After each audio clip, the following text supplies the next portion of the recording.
I'm going to show you how to use the Returns Management module in Dynamics GP to create a cross-ship return. What a cross-ship return is when you're going to send out a replacement good to your customer in advance of receiving the defective part back. So the tricky part is to make sure that if you send something out that you do get the returned item back, and if you do get the returned item back, you want to credit that customer for that advanced shipment. So let's take a look at the steps. There are basically four things we're going to do. We're going to create an RMA. We're going to send out the replacement item to the customer in advance. We're going to receive the defective item back in. And then we want to turn around and create a credit memo for that replacement item that we sent out earlier. Let's take a look at how we would do that. The first thing I'm going to do is create an RMA. Here's the RMA window. I'm going to create a new one. And the type is going to be a cross-ship type. It's been set up for me already. And I'm going to select a reason code here. Look up a customer. And then I'm going to select from an invoice that we sent out to the customer in the past and find the item there. Let's go down to the bottom here. And I'm going to select one of these items off this particular invoice.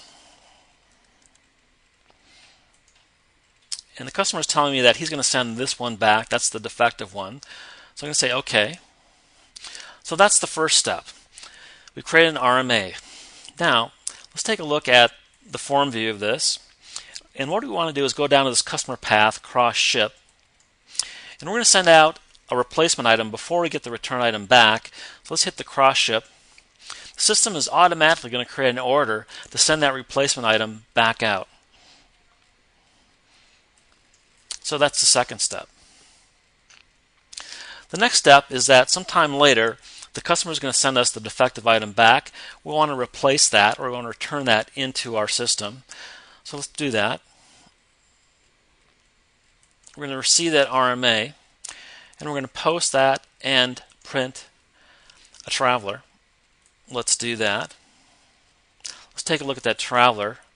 This is the standard traveler that comes with the system. You can attach this to the item when it comes back in.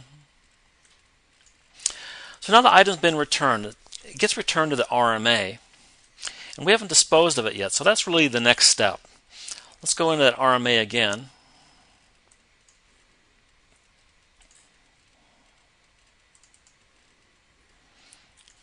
And we can see that the RMA has been received. That means the items have been received on it. Let's look at the form view again.